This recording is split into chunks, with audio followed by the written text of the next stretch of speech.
Hey there friends, welcome in. So this is a bit of a departure from the videos that I've made so far, I guess, to date. Up until this point, you may have watched me talk about specific books like Shogun, Nudge, and Conspiracy.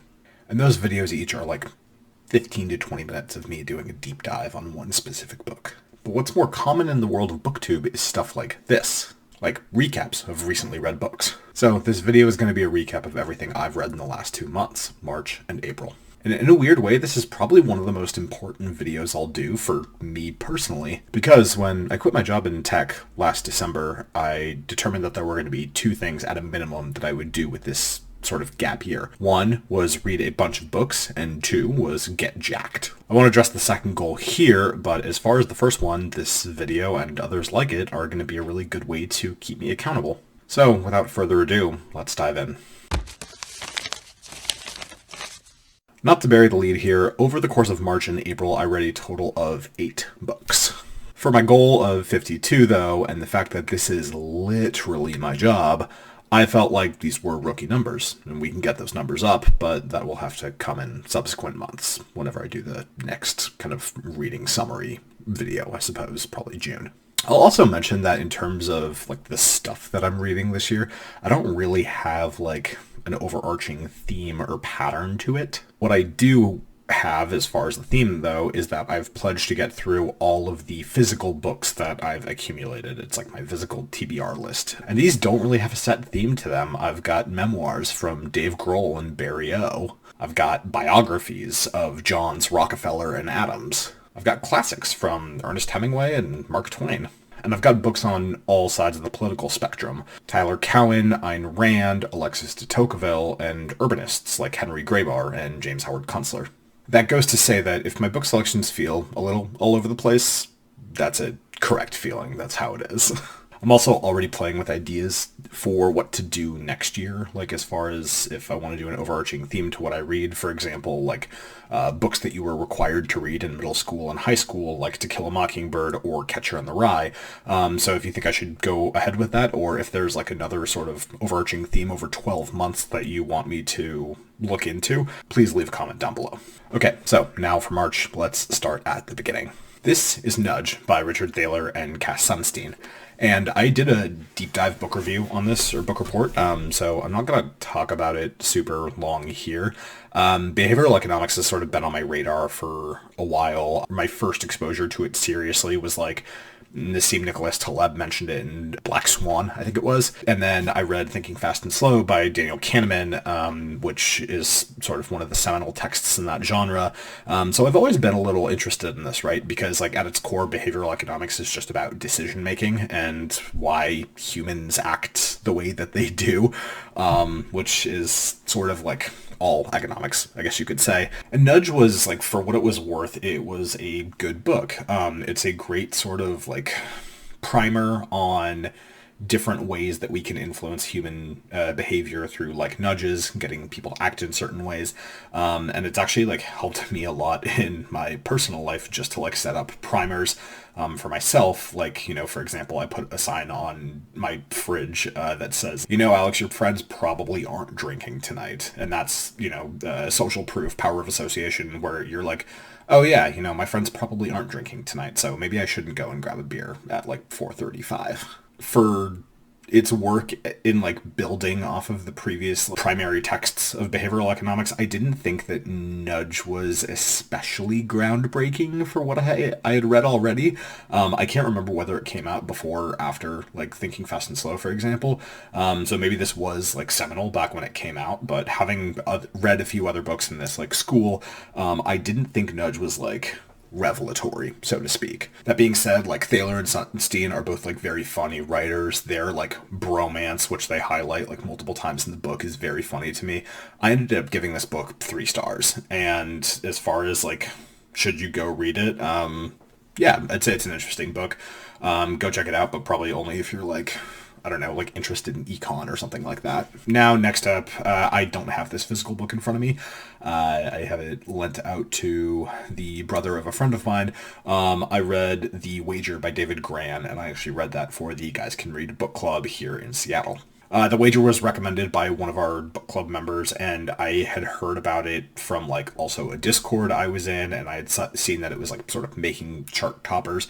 So I was curious, but like it was, yeah, not something I'd usually read, but I did like enjoy the book. This is sort of like a survival book at its core, similar to like Hatchet by Gary Paulson, which I'm pretty sure like every fifth grade boy read at some point. So it's largely a tale about survival, and I thought that was really interesting. It's a little bit like, oh, here's the human condition and like what these people are doing in a really bad scenario.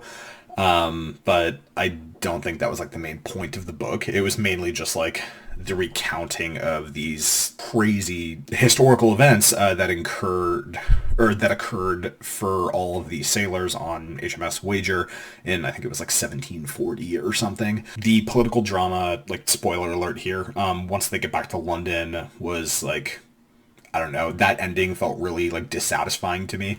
I know that David Grann had absolutely no control over that because that's how things actually happened. But I was a little like, nah, this ending feels like, it wasn't like not rooting for, because I didn't like, I would never root for anybody to be hanged, but the actual ending felt lackluster nonetheless. I will say though that for The Wager, like all of the description, all of the depiction that Grann does in sort of painting the picture of Wager Island, as well as the Strait of Magellan, like what conditions were like off the coast of Patagonia, incredibly well done, and I really felt Grann's prowess as a writer shining through in a lot of these chapters.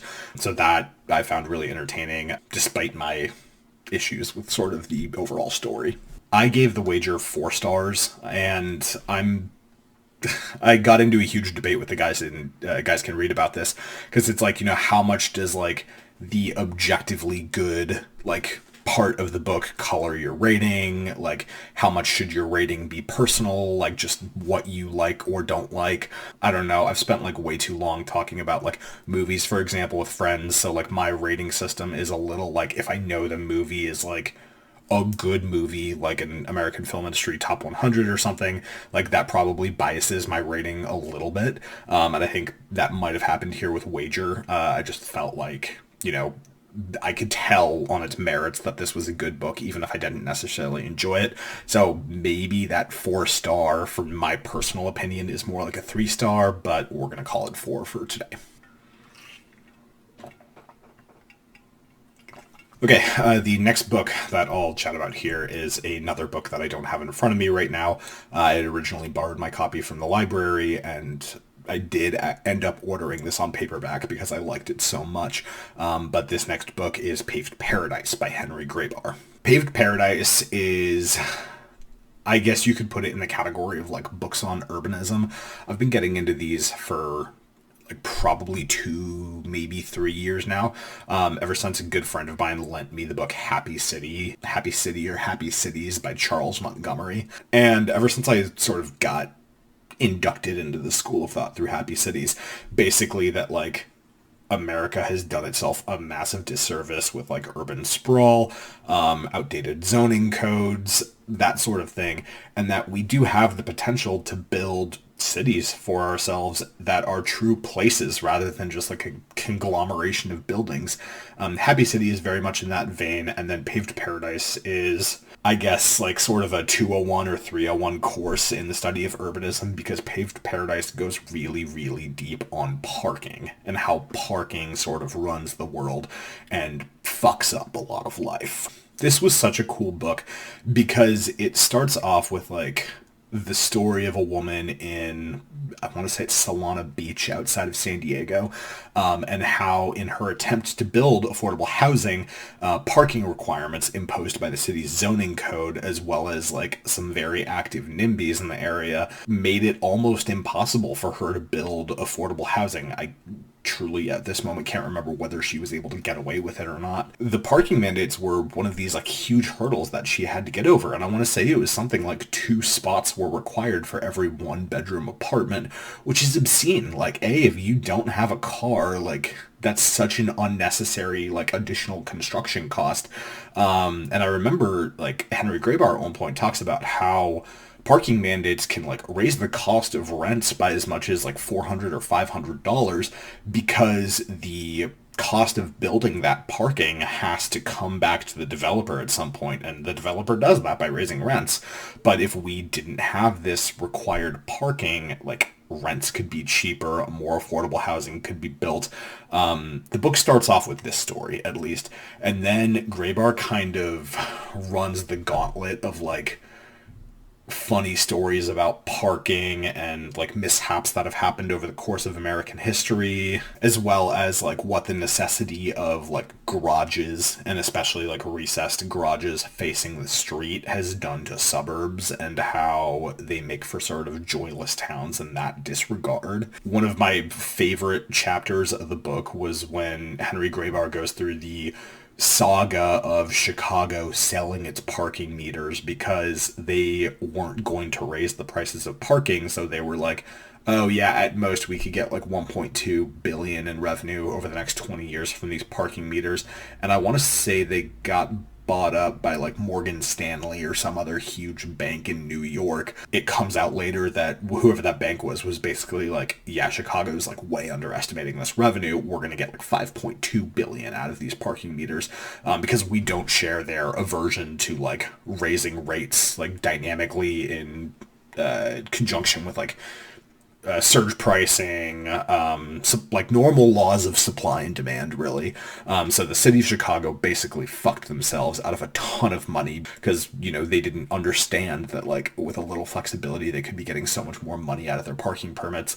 There's another really good story about, like, the most successful, and I'll put that in quotes, parking attendant in the city of New York. That's very, like, comical, also a little sad because, like, Grabar talks about like her getting abused by people in the city of New York. But overall, there's a ton of these like good anecdotes that are weaved throughout Paved Parking and like give you a very clear idea of just how much like parking is screwing up our livelihoods and how much of a barrier it is to affordable housing and housing in general, which I think is universally agreed on at this point that we need more of it. So all said and done, I ended up giving Paved Paradise 4 stars. I think that Grabar told this story with like the perfect blend of like levity and sort of like a sarcastic or cynicism. Like he's funny while also imposing like just how much like parking mandates and like parking in general and sort of by extension cars, saying the quiet part out loud, are like screwing up the ability of America to have like just good cities and like walkable places and places that people actually enjoy living. I think he did a good job of like blending the seriousness of the problem with like just generally like a funny and enjoyable writing style. Maybe on a reread at some point I'll bump this rating up to 5 stars, and as a treat for you, my viewers, there will also be a book report coming on Paved Paradise in the not distant future, so stay tuned for that. Make sure you subscribe. Okay. This was book number 4. It's The Narrow Road Between Desires by Patrick Rothfuss. If you're unfamiliar with Homie, you might know him as a fantasy writer of what's kind of become one of the like most prolific and also infamous fantasy trilogies of the modern era, the Kingkiller Chronicles. The first book in that trilogy is The Name of the Wind. The second book is The Wise Man's Fear. And the third book has kind of been anticipated for like a decade and a half now. Like, I truly can't remember how long fans have been waiting for the third book in this trilogy to come out, but everybody's like, all right, Patrick, like, where the hell is the third book? We all need to know what happens in this trilogy. So the first 2 books in that trilogy are phenomenal. Like some of the best fantasy I think I've ever read. You get like a good blend of like tropes. Like Kavath, who's the main character, starts off the first book in like an academy setting where he learns like magic and statecraft. But you also get like good romance, like cool action scenes. There's just so much to love about the Kingkiller Chronicles. It was kind of equal parts like joy and offense to the fandom when Rothfuss said he was going to put out this short story, The Narrow Road Between Desires, and this is actually the second one of these that he's done. First one revolved around a like side character from that got introduced in the first book named Ori, and in this book, The Narrow Road Between Desires, features the character Bast, who I won't spoil anything about the trilogy in case you want to go read it, but he's this creature who I think is technically a fairy, or he comes from the Feywild. So there's some magic, like, kind of inherent in Bast. There's, like, some normal fairy stuff, like producing glamours, like, or illusions, so to speak. You also find out over the course of this book, he basically, like, has some sort of a magic by which he's like making contracts with like children in the village, which sounds a lot like more ominous than it is. It's basically like, oh, I'll trade you an answer to this like big question that you have, child, if you bring me like 2 loaves of bread, or if you trade me a secret. With the exception of this contract that's offered to him over the course of Narrow Road Between Desires, which gets a little more serious in terms of its ramifications, and that's basically like the plot of the book is this one contract that Bast has with a child in the village with like some pretty intense outcomes if the contract is fulfilled. The Narrow Road Between Desires, and Rothfuss actually talks about this, I think, in the afterword to the book, was originally based on a short story that Rothfuss published called The Lightning Tree, which is, once you read the book, you'll understand sort of like what the Lightning Tree is. It's sort of where Bast like hangs out and makes these contracts with the children of the village. But the way that Rothfuss talks in the afterwords about like the act and art of like extrapolating this, like, originally I think it was like a 5-minute read or something,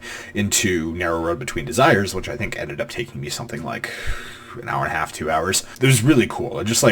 I really enjoyed getting back into Rothfuss's prose, his writing style, the characters in this world who are just so wildly likable on a number of different fronts. I really enjoyed being back in the universe of the Kingkiller Chronicles again, and Rothfuss's writing style is so good. I'm probably due to go back and reread Name of the Wind before long here, just to get reacquainted with the other actual books within the trilogy. Now, I gave Narrow Road Between Desires 5 stars. I think this was a phenomenal short story. It's really cool in that they've also got some illustrations like weaved throughout the book by the illustrator Nate Thaler. I mean, just look at the cover of this book. This is just cool. It's ominous and it's purple, and what is the Narrow Road Between Desires? Who knows? This was a really cool read, and maybe this is like, I'm being too much of a fanboy here for Rothfuss. My desire to be back in this world of the Kingkiller Chronicles is like clouding my judgment, but I really enjoyed this story. I think you can read it even if you have no like prior background with the Kingkiller Chronicles, though it certainly helps. I would recommend this book for like a lot of fans of fantasy, whether or not you've read all the books in the trilogy. Okay, and next up we move on to April, and this is one of the beefier books I've read in the last couple months. This is AI 2041 by Kai-Fu Lee and Chen Qiufan. Now, I certainly won't go into too much detail on this because literally yesterday I released my book report on it. It's about 20 minutes. You can go and watch that if you want the like deep dive into like the structure of the book. 10 short stories supplied by additional analysis from Kai-Fu Lee on like the different AI applications that power each of these sci-fi short stories that Chen Qiufan is writing. All of that and more is in the book report. I would definitely urge you to go check it out. I won't talk too much about it here. My dad originally was the one who recommended I read this. He was, before he passed, he was always like kind of a futurist, like playing with ideas about like, oh, well, I wonder what this industry is going to look like or whatnot. AI was very interesting to him. He loved this, and he was like, Alex, you know, you should really check this out. I've been meaning to read this book for like 4 years now. I want to say this book came out in like 2021. Sorry if I'm wrong about that.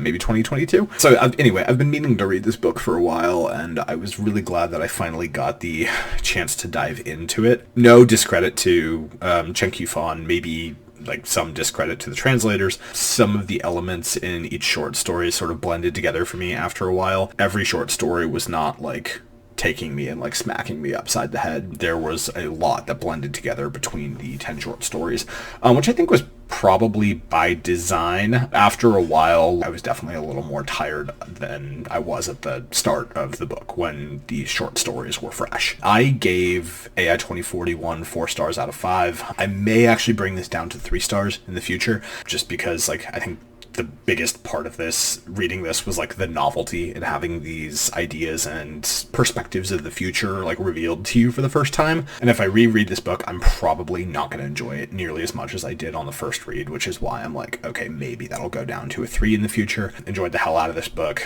I would recommend it to a good handful of people, I would say. Okay, book number 6, I think we're on now. And the second book that I read in April was A Brightness Long Ago by Gavriel K. Holy shit, can this dude write? The only critique I'll make, and I'll start off with this because I think I have nothing bad to say about him after that, he adds a lot of like dramatic flourish to some of the scenes within these books, but if you can suspend your disbelief, like, it makes the story so fucking good, and you can just get lost in these universes. Tigana, his other book that I've read, was definitely more of a fantasy story, or high fantasy. There was like a magic system, warring factions, I guess you could call it. A Brightness Long Ago was actually set and inspired, and Gavriel K talks about this in either a note on sources or like the afterwards. It was inspired by the warring city-states of Italy during the Renaissance period. So that said, yeah, I guess I technically would call this book fantasy, but it's so much more grounded than I think like the typical reader has expectations for within a fantasy book. The characters are like real and you can conceive of them. A lot of these like townships or like city-states are based on like real or real adjacent places. Like I think Constantinople was alluded to pretty heavily in this book. Yeah, it's just, for a fantasy book, it was so grounded and like, again, like super likable characters. The story is like a very like nice through line. I don't know, I just have nothing except the one thing, but really good things to say about this book. I would recommend this to damn near everybody. I have a lot of love for A Brightness Long Ago and Tigana. I gave this book 5 stars. That was a no-brainer to me personally. This was such an enjoyable read. And I guess next up, it's an enjoyable read. I wouldn't call it a necessarily like hope-inspiring or fun read. We have book number 7 between the last 2 months, and that was Empire of Pain by Patrick Radden Keefe. So I love reading nonfiction because you get these moments when you're going through a book, especially if it's like sort of like new territory to you. You have these moments where you realize like, oh, like you get like something clicks, right? And you're like, oh, this is why things are the way that they are. Empire of Pain was a big one of those moments for me in just a really shitty way, because Empire of Pain is Patrick Radden Keefe telling the history of the Sackler family. If you don't know who the Sackler family is, they were the originators, owners, CEOs, etc. of a little company called Purdue Pharmaceuticals and their miracle drug Oxycontin. Now, if you haven't seen the headlines yet, America is in the throes of an opioid crisis, and we have been for a while, a few decades at least, and you can basically trace back all of, or if not all, then like a very large part of America's addiction to opioids to the Sackler family and the introduction of Oxycontin. This book was such a bummer in that, like, you look at like the headlines now, you're hearing about fentanyl, you're hearing about like, you know, homelessness problems in cities like Seattle, which is obviously near and dear to my heart. People switched to heroin when Oxycontin became unaffordable, and then when fentanyl started getting brought across the border, like, fentanyl became the newest, cheapest alternative. If you trace back the Blue's Clues to like, okay, how did so many people get addicted to painkillers in the first place? The answer is basically like the Sackler family and Oxycontin. Short of lamenting how shitty that entire situation is, this book was so interesting in that, like, we kind of get this holistic picture of the Sacklers. Like, I was talking to a friend about this book, and I mentioned, like, you know, this is not a history of Purdue Pharmaceuticals, and this is not a history of OxyContin. This is a history of the Sackler family. So we are introduced to the family early in the book. Mom and dad, matriarch and patriarch, who then had these 3 sons. Arthur Sackler, who's kind of like the godfather of what we refer to as the Sackler dynasty. And then Mortimer and Raymond. Raymond's son Richard was the one who introduced Oxy and sort of like spearheaded Purdue Pharmaceuticals, and then his descendants below him. But the Sackler family like really touched a lot of the pharma industry the way we know it. Like, Arthur Sackler was one of the pioneers in medical advertising and pharma advertising. He owned a medical journal that basically was like writing puff pieces about like the positive effects of painkillers and like analgesics in general. I might be mispronouncing that, but it was this insane like vertically integrated marketing strategy that Arthur Sackler sort of pioneered and was like refined and turned into like a very deadly science by Richard Sackler with the rollout of OxyContin and the introduction of like a massive sales force specifically targeting areas like Appalachia, where like miners and other blue collar groups were living with constant pain. Purdue Pharma was telling its sales reps like, hey, go and like chase down doctors in these regions because we know they have a lot of mouths to feed as far as like painkillers are required. And then even then, as we're talking about sort of the Sackler events around OxyContin, we get into like, you know, sort of the effects on the Sacklers today. Like, it wasn't until 2018 that any of them were named in lawsuits specifically. Ordinarily before that, it was just Purdue Pharmaceutical, yada, yada, yada, and nobody ever bothered going after the Sackler families because they had done such a good job of like obfuscating their presence and moving their names behind the scene. That was insane to me. But like, they got really, really involved in philanthropy as a way of achieving immortality or getting their names into the like same conversation circles as like the old money, like Rockefeller and whatnot. So the Sacklers had done all this philanthropy, and then like their names are now getting taken off of buildings because of the association with Oxy. I'll stop there because I think I'm rambling a little bit. This book was like disheartening in a lot of ways, but like eye-opening in many others. I will say that Patrick Radden Keefe maybe spent a little too long on like the formative years of the Sackler family, because obviously I think the interesting part of the story is what happened around Purdue. I acknowledge that you can't really talk about that without talking about the role that Arthur Sackler had in like pharmaceutical advertising. But that being said, like, the beginning of this book was kind of a slog. For that reason, I'm giving this 4 stars instead of 5, because it was like beautifully written. I will likely be doing a book report on this one. I can't remember how much of these details I'm gonna like be able to recall, and I didn't like annotate this book with like page markers like I do with some of the others. So if you want to see me review Empire of Pain, leave a comment and I will think about it in the world of upcoming Guys Can Read productions. Okay, and on a happier note, the last of the 8 books that I read over the course of March and April, a classic. You might recognize it, you might have read it. It is The Watchmen by Alan Moore. I first read The Watchmen when I was in like 8th grade, I think it was. Back then, my mom was like checking out Spider-Man graphic novels for me from the library in the town where I grew up. So I was already like a little familiar with comics, and my mom, God bless her, like was the one who got me into comics because she had like troves of old comics. I'm actually looking right now at like a lot of her like framed like editions of early comic books from the Marvel world. I was kind of versed in comics when I first read The Watchmen, and I think I was reading this on like a flight or something. I want to say I banged out like the majority of the book on one flight. It took me, I think, as like an 8th or 9th grader, like 6 or 7 hours, and I was hooked. I fell in love with this book from the moment I read it. Yes, it's technically like, you could make the argument whether this was like comics or a graphic novel. We also read this for Guys Can Read, and this was like a hot topic of discussion, but for the purposes of today's video, I'm gonna call it a book. The Watchmen, for anybody who's not familiar, by the way, is a tale. It's like a superhero story, in a sense. Because, like, I think The Boys nowadays is kind of, like, known as sort of, like, the anti-hero superheroes. Yeah, they're powered up, but, like, they're not good guys, really. The Watchmen was sort of that before The Boys came around, and this book also influenced like a lot of other superhero content. The Watchmen is a superhero, or more like vigilante story, of these superheroes that like most of them were recently like forbidden from acting in America. The government came to this conclusion that like heroes and like masked vigilantes didn't really serve them anymore.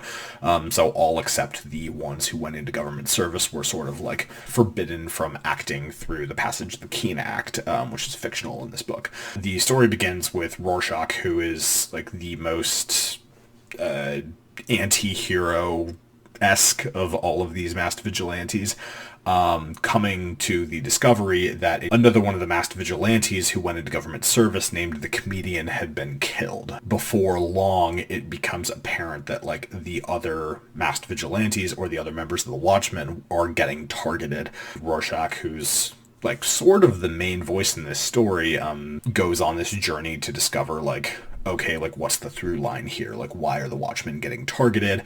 How can we avoid like the rest of us getting taken out by whatever this thing is? There's a couple other like kind of consistent plots throughout. There is, I won't spoil anything, but after the disappearance of one of the Watchmen, nuclear tensions heighten between the US and Russia. So like basically everybody has their finger on the trigger, getting closer to mutually assured destruction, and like fallout is one of the through lines of the book. The book is very much structured in a way where it's like you kind of, as you go, get the origin stories of all of the different Watchmen. And I thought that was, like, in rereading this just now, like, I thought that was a really cool, like, way to do it, as opposed to, like, either not doing the origin stories or, like, dumping them all at the beginning. I really appreciated that decision from Alan Moore to kind of, like, space them out over the course of the book. There were parts of this book that I didn't love. Like, if you've read the book, you'll know, like, what the Tales of the Black Freighter is.